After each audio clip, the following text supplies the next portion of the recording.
Glória a Deus. Sem mais demoras, abra sua Bíblia no Evangelho de Lucas, capítulo 7.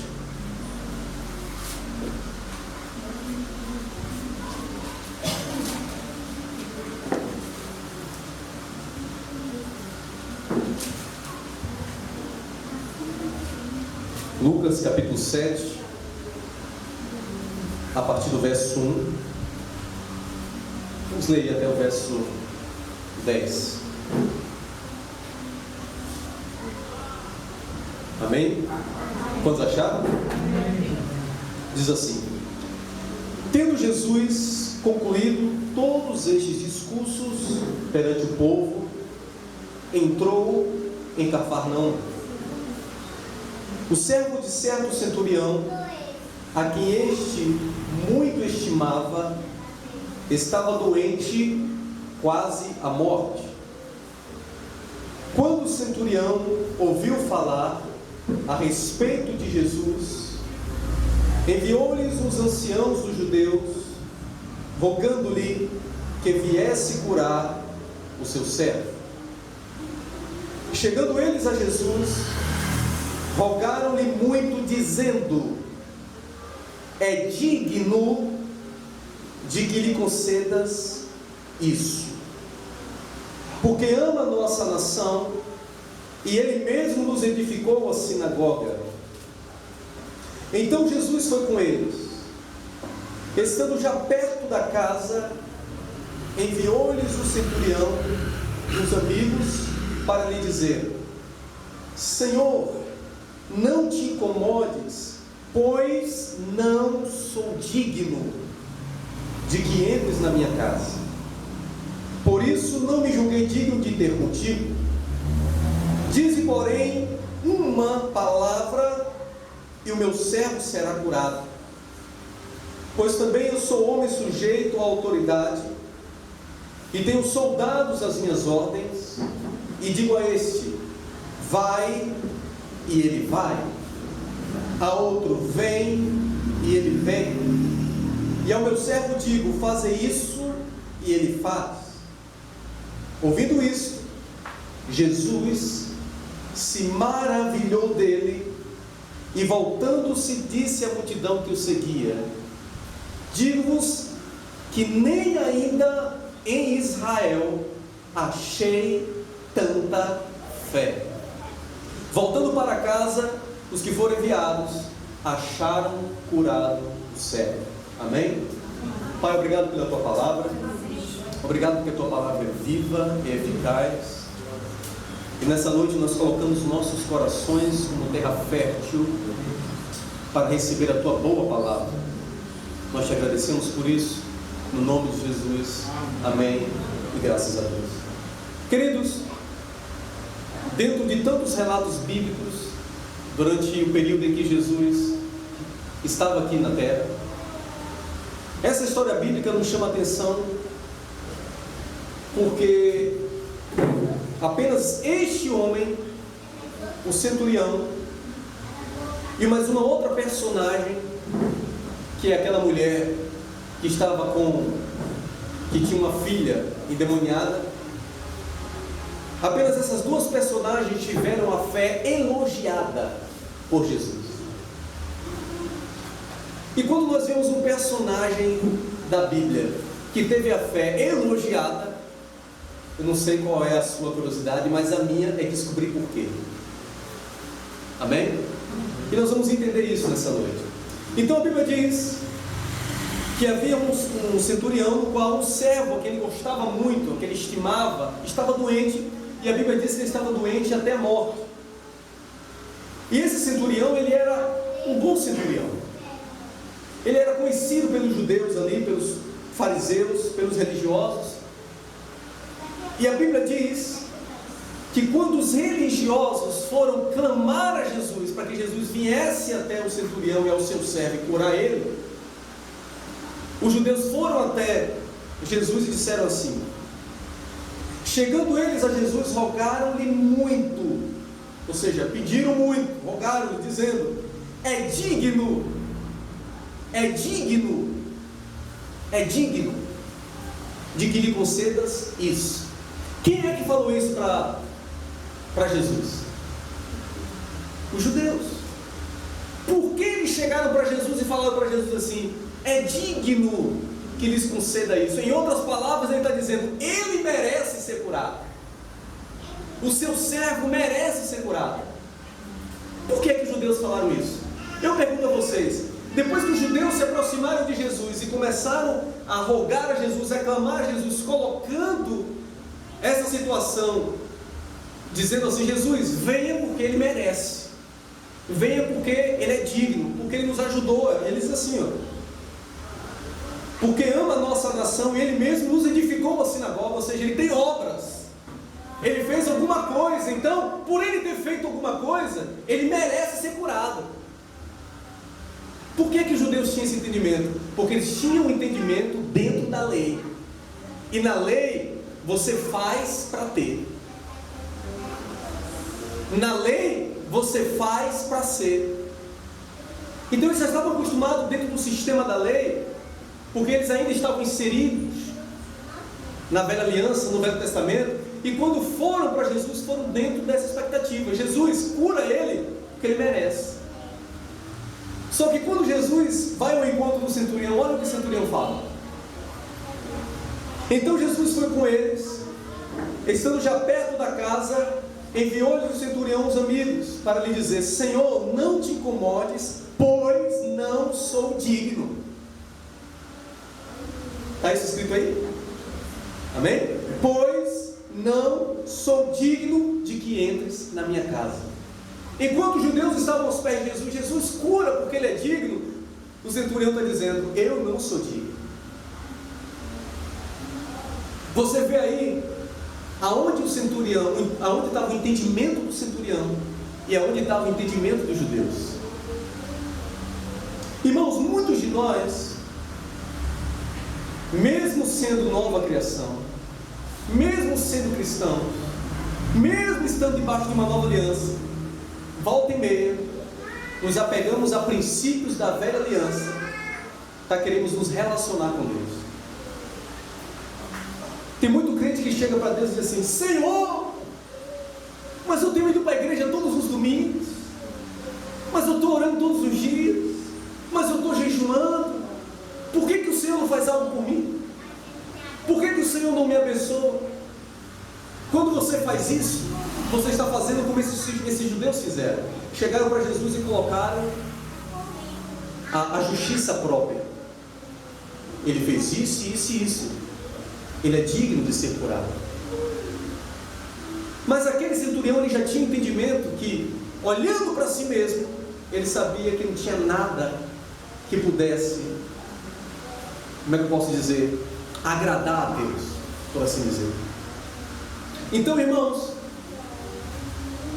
muitos de nós, muitas vezes, estamos querendo nos achegar a Deus dentro de um princípio da velha aliança. Muitas pessoas estão orando, apenas com o propósito de querer mudar Deus. Eu vou dizer uma coisa para vocês, eu já disse isso: Deus não se impressiona com o que você faz, porque Ele já se impressionou com o que Jesus fez por você. Como eu vou explicar isso melhor para vocês? Vamos lá para Romanos capítulo 3, depois a gente volta para aqui novamente. Romanos capítulo 3.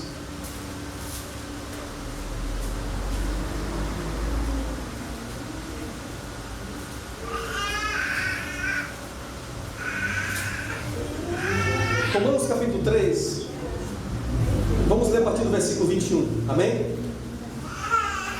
Romanos 3, a partir do versículo 21. Todos acharam? Amém?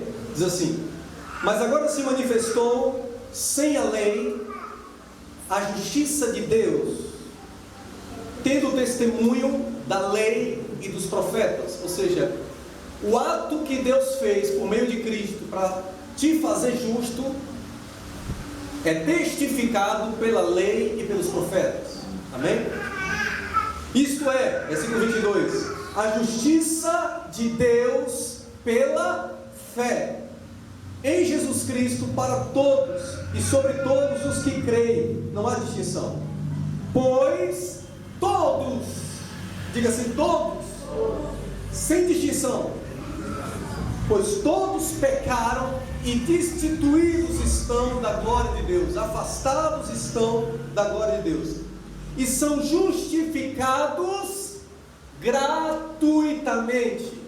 São justificados gratuitamente, ou seja, são feitos justos, são perdoados, têm a sua condição mudada gratuitamente, de graça, pela sua graça, pela redenção que é em Cristo Jesus. 25. Deus o propôs para propiciação pela fé no seu sangue, para demonstrar a sua justiça pela remissão dos pecados dantes cometidos sobre a tolerância de Deus. 26. Para a demonstração da sua justiça neste tempo presente, para que ele seja justo e justificador daquele que tem fé em Jesus. Justo e justificador daquele que tem fé em Jesus.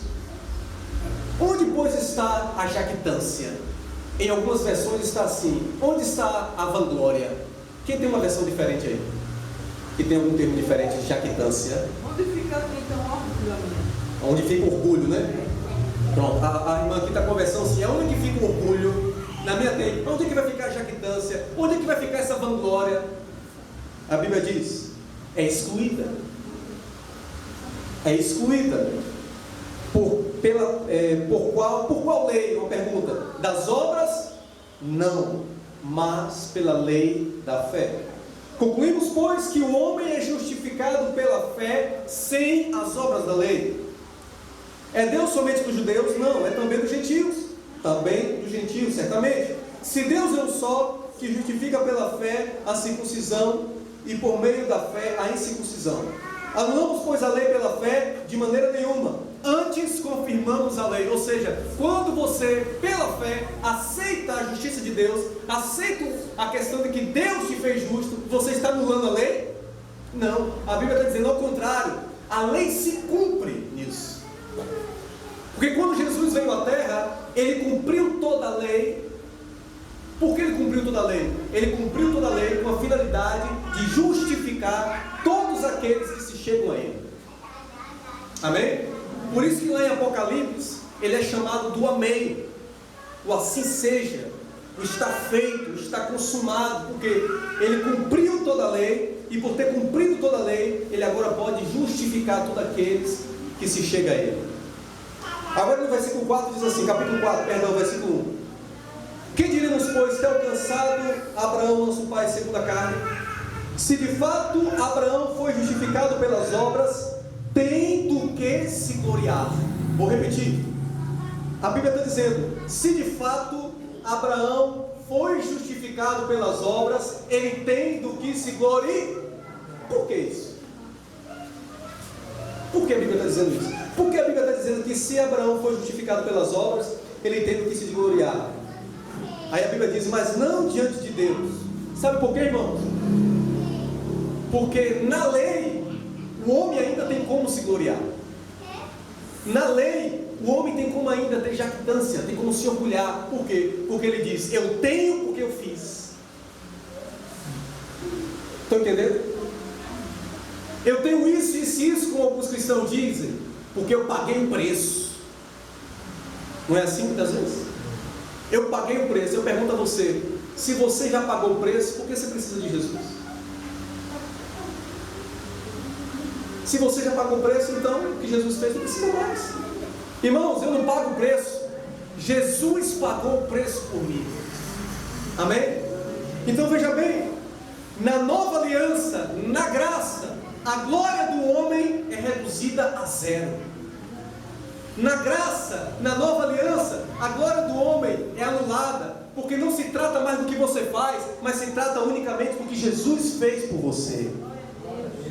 Amém? Então você não consegue mais impressionar Deus com o que você faz, porque tudo já foi feito. A tua ação, as tuas obras é apenas um resultado da graça que você desfruta. As tuas ações, se hoje você ora muito, se hoje você está jejuando, se hoje você está fazendo isso e isso para Deus, você não está fazendo mais para impressionar Deus, você está fazendo porque você já foi impressionado pelo que Jesus fez por você, e isso resultou em atitudes, em ação que glorifica o nome de Deus. Vocês estão entendendo? Não é o contrário. Na velha aliança você faz para ser, na nova aliança você faz porque é o resultado da sua nova realidade. Então, quando aquele centurião enviou os judeus para clamar a Jesus, aqueles judeus foi dentro dessa expectativa: Jesus, o Senhor tem que fazer alguma coisa por ele, porque ele tem obra, ele nos ajudou a construir a sinagoga, ele merece. Olha, irmãos, a oração não move Deus. Não acho estranho isso, porque Deus já se moveu. A oração move você. Ela te coloca no lugar da vontade de Deus. O jejum não move Deus. O jejum move você, para que você se alinhe ao que Deus já fez, à vontade de Deus. Amém? Então aquele centurião já estava se enquadrando dentro da característica da graça, dentro dessa dispensação que nós estamos vivendo agora. Vamos voltar lá? O texto? Lucas 7. Amém? Versículo 6. Então Jesus foi com eles, estando já perto da casa, enviou-lhe o centurião com os amigos para lhe dizer: Senhor, não te incomodes, pois não sou digno de que entres na minha casa. Por isso não me julguei digno de ter contigo. Diz, porém, uma palavra. Diz, porém, uma palavra, e o meu servo será curado. Irmãos, olha a compreensão que aquele centurião tinha a respeito de palavra. A primeira coisa, a primeira atitude que ele teve foi reconhecer o que é graça. Ou seja, não mereço, mas se o Senhor vir curar o meu servo, eu sei que é um dom gratuito. Vocês estão entendendo? Se o Senhor vir curar meu servo, não é porque eu merecia, mas é porque o Senhor quis fazer isso. Então ele sabia já o que era graça, ele compreendeu a graça. Depois ele reconheceu o poder da palavra. Muitas pessoas que tiveram a cura por meio do ministério de Jesus estava lá pessoalmente para curar. Mas esse centurião, ele agiu de forma diferente. Ele disse: não, basta apenas uma palavra. Sabe por quê, irmãos? Sabe por quê? Porque ele já entendia que a palavra de um homem estava ligada ao próprio homem. Ele sabia que se Jesus desse uma palavra, a palavra de Jesus tinha a mesma autoridade e o mesmo poder que o próprio Jesus tinha. Como você está entendendo? Para você entender melhor isso, vamos lá para Evangelho de João, capítulo 1.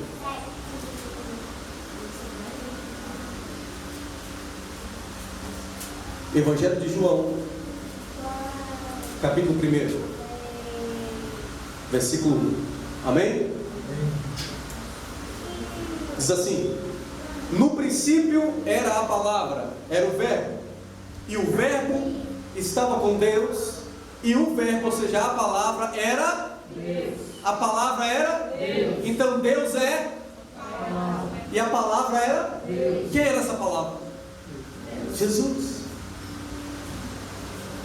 Versículo 14: o verbo se fez carne e habitou entre nós, e vimos a sua glória como a glória do unigênito do Pai, cheio de graça e de verdade.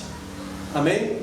Então, essa mesma palavra, no qual saiu da boca de Deus e fez o mundo, haja luz e houve luz, haja divisão entre água salgada e água doce. Toda essa palavra no qual haja animais sobre o campo, toda essa palavra que saiu da boca de Deus, era uma palavra criadora. Era uma palavra que quando ela saía, ela cumpria o propósito para ela foi enviada. E a Bíblia está dizendo que essa palavra do qual o mundo foi criado era quem? Jesus. Então veja bem que a palavra e Jesus é a mesma o quê? A mesma coisa. Então quando aquele centurião chegou para Jesus e disse: Jesus, só basta a tua palavra, porque a tua palavra é a mesma coisa como se o Senhor estivesse pessoalmente lá curando meu servo. Aí eu pergunto a vocês: vocês têm a palavra? Só vi um amém ali. Vocês têm a palavra? Cadê ela? Eu vou dizer para você: você só precisa de uma palavra. Se você tem a palavra, você tem tudo. Porque a Bíblia diz que Ele é fiel para cumprir aquilo que Ele prometeu. Amém? Então, aquele centurião disse: não, basta apenas a tua palavra, e eu sei que o meu servo será curado. Então, qual foi a primeira compreensão que ele teve? Graça. A segunda compreensão, a palavra, o poder da palavra. E vamos ver uma outra coisa, uma outra compreensão que ele teve. Ainda em Lucas capítulo 7, vamos lá? Versículo 8. Pois também eu sou um homem sujeito à autoridade, e tenho soldados às minhas ordens. E digo a este: vai, e ele vai. A outro: vem, e ele vem. E ao meu servo digo isso: fazei isto, e ele faz. Quando Jesus ouviu isso, versículo 9, ouvindo isso, Jesus se maravilhou dele, e voltando-se disse à multidão que seguia: digo-vos que nem ainda em Israel achei tanta fé. Irmãos, esse centurião, até pela força da profissão, ele entendia o que é autoridade. E ele disse: eu sei o que é autoridade, porque eu tenho servos às minhas ordens. Eu digo a este: vai, e ele vai. Eu digo àquele outro: vem, e ele vem. Eu sei o que é autoridade. Por isso, eu reconheço a tua autoridade, Jesus. Em outras palavras, ele estava dizendo isso: eu reconheço a tua autoridade. Se o Senhor dizer vai, vai. Se o Senhor dizer vem, vem. Então o que sair da tua boca, acontece. Aí eu pergunto a você: Jesus, ele disse assim: eu vos dou autoridade para pisar serpentes e escorpiões. Em algumas versões, essa palavra autoridade, ela é traduzida como poder. Talvez na sua versão, se você for checar, ela vai estar poder. Mas na verdade a palavra grega usada aí, quando Jesus falou eu vos dou autoridade, a palavra grega é eusosia, que significa autoridade, porque a palavra poder significa dínamos. Jesus não estava dizendo eu vos dou dínamos. Quando chegou em Atos, que ele diz assim: e recebereis poder ao descer sobre vós o Espírito Santo, a palavra poder ali é dínamos, que é a mesma palavra que origina dinamite. Ou melhor, a palavra não é dínamos, dunamis, que é o sinônimo é dínamos, que significa dinamite. Mas a palavra usada aqui por Jesus é eusosia, que é autoridade. Eu vos dou autoridade. Então, irmãos, essa autoridade você já tem. Quantos creem nisso? Amém. Amém? Então você já tem essa autoridade. O centurião, ele compreendia essa autoridade. E muitas pessoas me perguntam assim: por que o nome da igreja é Vida de Domínio? Alguém já lhe perguntou? Vida de Domínio. Irmãos, quando Deus criou o homem e colocou ele no jardim do Éden, Deus deu ao homem domínio. Ele disse ao homem: domine. Domine sobre tudo. Sobre as aves, sobre os animais, sobre tudo. E a gente entende muito bem que por causa do pecado, o homem perdeu a maneira certa de dominar. E quando chega aqui em Jesus está devolvendo ao homem o quê? Domínio. Jesus está devolvendo ao homem o quê? Autoridade. Então, se você é uma nova criação, você tem não a sua autoridade, você tem a autoridade de Jesus em você. Amém? Então nisso aí você vê a compreensão desse centurião. Ele compreendeu o que era graça, ele compreendeu o que era o poder da palavra, e ele compreendeu o que é a autoridade. Então, irmãos, quando eu chego, eu pergunto a vocês um exemplo de autoridade. Qual é a diferença de autoridade e, como eu posso dar um exemplo, e poder, por exemplo. Como diferenciar autoridade e poder? Um exemplo, se eu sou um guarda de trânsito e eu estou lá no trânsito e os carros estão vindo, ok? E eu apito e mando os carros pararem. Os carros pararam porque eu usei alguma força física para os carros pararem, ou eles pararam porque respeitaram a minha posição de autoridade? Ou seja, eles pararam não porque eu usei o poder, mas pararam porque eu usei a autoridade. E o que é que me faz, como guarda de trânsito, ter autoridade? Porque existem leis que me respaldam para eu estar naquele lugar e com aquela posição e com aquela autoridade. Amém? Existia aqui em Santo Antônio, não sei se está vivo ainda, um rapazinho não, um senhor que volta e meia ele ficava com um apito, apitando ali no catavento, não sei se vocês lembram disso, né? Se fingindo de guarda, mas ele não era guarda. Lembra? Então quando ele apitava, os carros não paravam. Por quê? Porque ele não tinha o quê? Não tinha autoridade. Ninguém o constituiu como guarda. Não havia por detrás dele uma lei que o respaldava para estar naquela posição. Mas você, por ser nova criatura e ser cristão, existem princípios de Deus que te respaldam e te dão autoridade para mandar o mal embora e para resistir às trevas. Isso é posição de autoridade. O centurião entendia que ele era centurião porque havia leis romanas que o colocavam naquela posição de autoridade, e o guarda ouvia e obedecia. E ele sabia que Jesus estava ali numa posição de autoridade porque havia princípios e leis de Deus que dava a Jesus essa autoridade. E Jesus pegou essa autoridade e deu para a igreja, e deu para nós, e falou: vão, ide, o que eu recebi do meu Pai eu vos dou, ide, e pregar o Evangelho a toda criatura, ide fazer discípulos de todas as nações. A autoridade que Jesus recebeu, Ele deu à sua igreja. Sabe o que é isso? Domínio. Você quer ver uma outra comparação, irmãos? Você já viu um policial abordar um delinquente e dizer assim: olha, se você puder, você coloca a mão na cabeça, mas se você não quiser fazer, não tem nada não. Você já viu o policial aqui assim? Não. Bota a mão na cabeça. No mínimo, por favor, questão de respeito. Por favor, bote a mão na cabeça, mas tem uma coisa que nem eu uso, por favor. Bote a mão na cabeça. Simplesmente você obedece. Por quê? Porque ele é uma autoridade. Essa mesma autoridade você tem, irmãos. Agora, já pensou se o policial está diante de uma situação e aí o delinquente está ali roubando, está assaltando, e o policial liga para o chefe, liga para o major e diz assim: major, o que é que eu tenho que fazer? Você já viu o policial fazer isso? Eu posso ir lá? Eu posso detê-lo? Eu posso prendê-lo? Por que ele não faz? Porque ele já sabia que ele tem uma posição de autoridade e ele tem que cumprir isso. Se ele sabe disso, por que muitas vezes nós, como cristãos, diante de uma situação bem clara, que é uma ação do inimigo, a gente fica perguntando a Deus o que fazer? Ou pedindo a Deus autorização para fazer algo que Ele já nos autorrogou a fazer, já mandou a gente fazer. Estão entendendo, irmãos? Isso é domínio, isso é autoridade. Quando eu estou diante de um enfermo, eu não peço a Deus para curar, porque Ele já me deu a autoridade para fazer isso. Eu simplesmente digo à enfermidade: vai embora, você tem que ir embora, você não pode ficar aí. Como um policial que prende um delinquente e diz assim: você está preso, saia. Da mesma forma, nós, como agentes do Rei, como filhos de Deus, que tem essa autoridade sobre as nossas vidas, a autoridade de Cristo, a gente pode mandar o mal embora, a enfermidade embora. Vocês estão entendendo? Então, esse centurião, ele tinha uma compreensão de autoridade, e essa compreensão de autoridade, essa compreensão de graça,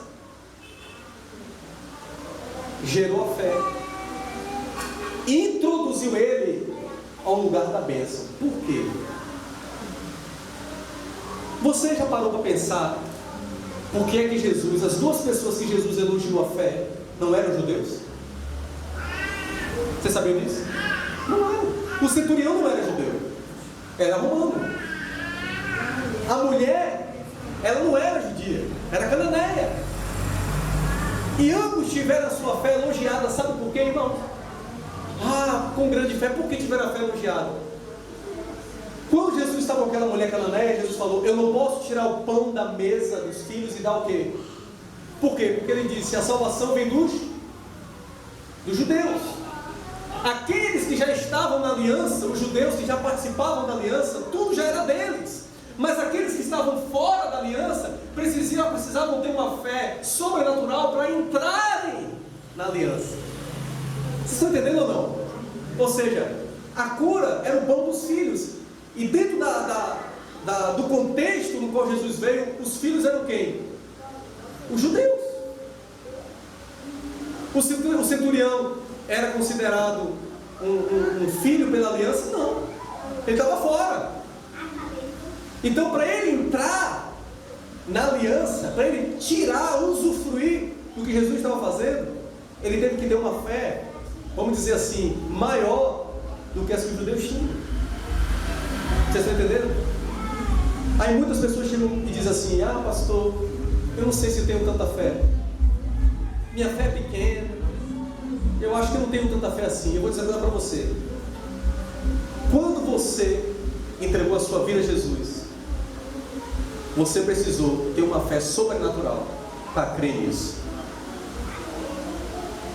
Vocês estão entendendo? Quando você quer aceitar a Jesus? Pronto. Um dia alguém pregou o Evangelho para você. Um dia você ouviu o Evangelho. Para você entrar como filho de Deus no reino, você teve que crer nesse Evangelho. Amém? E quando você creu nesse Evangelho, você era o que antes? Ímpio. Você era ímpio. E você creu no Evangelho sem ser filho. Você não era filho de Deus, você era criação de Deus. E você creu e entrou no Evangelho. Agora que você está no Evangelho, você diz que não tem fé? Você está entendendo, irmãos? Você precisou usar mais fé para crer no Evangelho do que você precisa usar agora para obter uma bênção de Deus. Entenderam ou não? Vou explicar de novo. Quando você era ímpio e alguém pregou o Evangelho para você, você era ímpio. Você é chamado de ímpio. O que é o ímpio, irmãos? É aquele que não crê. É o contrário do crente. Crente, né, é o que crê. E ímpio vem de impiedade. Né? Impiedade vem de serviço a Deus, serviço religioso, vida com Deus. Você era ímpio, você não tinha piedade, você não cria, incrédulo. Quando alguém pregou o Evangelho para você, você na situação de ímpio precisou usar uma fé que você não tinha para crer nesse Evangelho. No momento que você creu nesse Evangelho, você entrou no Evangelho e recebeu a fé. Então eu pergunto: você precisa de mais fé para ser curado já sendo crente, ou mais fé para crer no Evangelho sendo ímpio? Sendo ímpio. Aquele centurião precisava usar uma fé porque ele não era da aliança.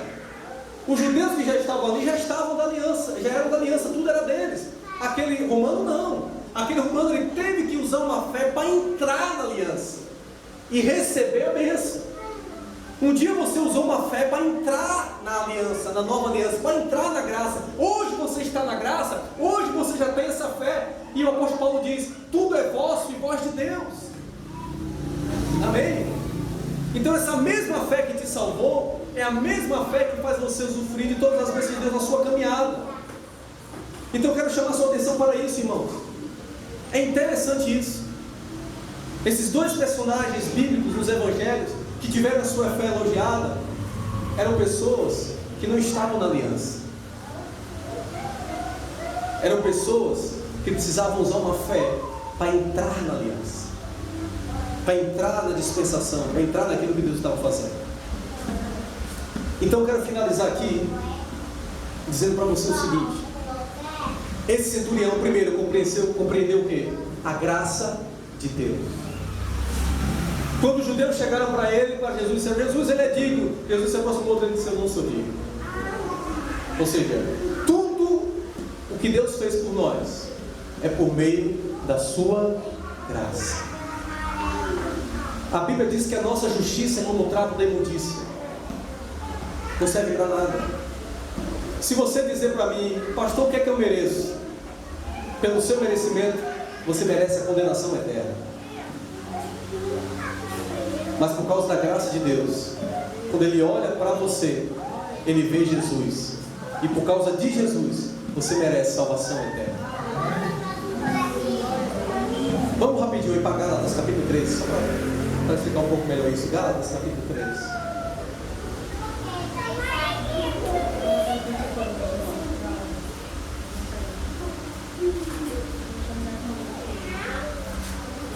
Gálatas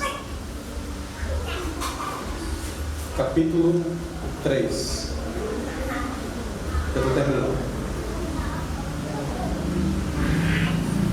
Deixa eu achar aqui.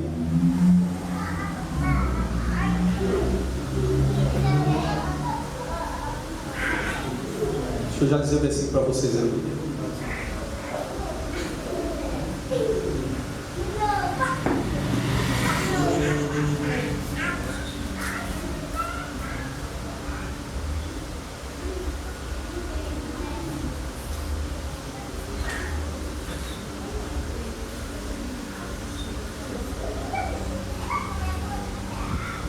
Amém. Gálatas capítulo 3. Vamos ler a partir do versículo 15. Gálatas 3, versículo 15.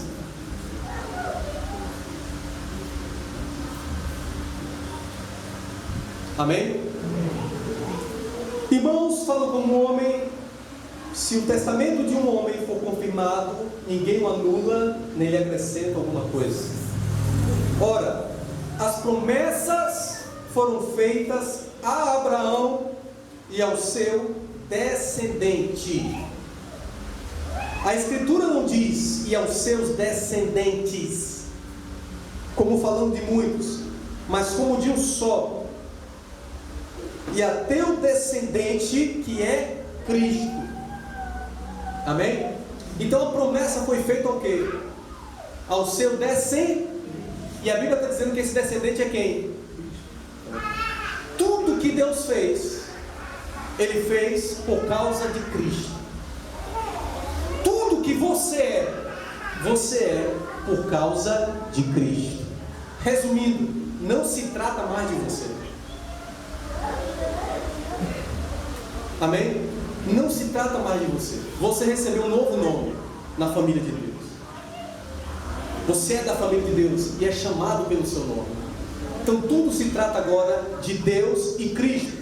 E por você estar em Cristo, a sua justiça agora é a justiça de Cristo. Amém? Quando Deus olha para você, Deus te vê em Cristo. Por isso Ele te chama de santo.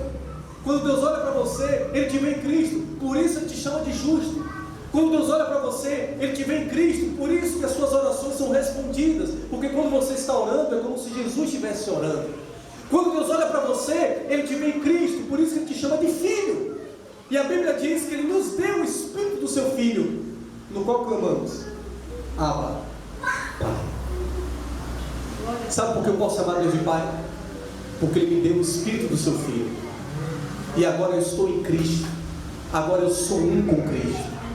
O problema é que muitos de nós, muitas vezes, irmãos, queremos sair de Cristo. Vocês estão entendendo? Eu nunca quero me ver fora de Cristo. Fora de Cristo eu não mereço. Fora de Cristo eu sou pecador. Fora de Cristo eu sou miserável, pobre, cego e nu. Mas em Cristo eu sou herdeiro, herdeiro de Deus e co-herdeiro com Ele. Em Cristo eu sou aceito por Deus. Em Cristo eu sou filho. Em Cristo eu sou a justiça de Deus. Em Cristo eu tenho a vida de Deus. Em Cristo eu tenho o seu Espírito. Então nunca pense fora de Cristo. Sempre pense em Cristo. Então todo o Evangelho de Deus, sabe o que é graça? Graça é isso. É saber que você está em Cristo. E tudo que você tem, tudo que você é, o que vai ser, foi por causa de Jesus e não por causa de você. Aí eu pergunto mais uma vez: será que Deus se impressiona com o que você faz? Não. Onde é que está a glória? Como diz lá em Romanos capítulo 3. Se foi. A glória do homem se foi. Porque não se trata mais dos meus esforços, mas se trata do que Jesus fez, do preço que Jesus pagou. Aí muitas pessoas pensam assim: ah, pastor, então quer dizer que agora, porque eu estou na graça, eu não faço mais nada?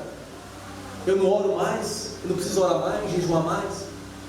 O apóstolo Paulo disse assim: a graça que trabalha em mim, a graça que está em mim, me faz trabalhar mais do que todos eles. Não eu, mas a graça que está em mim. Amém? Então a graça que opera em você te faz trabalhar. A graça que opera em você te faz servir a Deus. A graça que está em você te faz orar, te faz jejuar, te faz adorar. Você não faz mais isso para impressionar Deus, mas a graça de Deus que está em você te conduz a isso.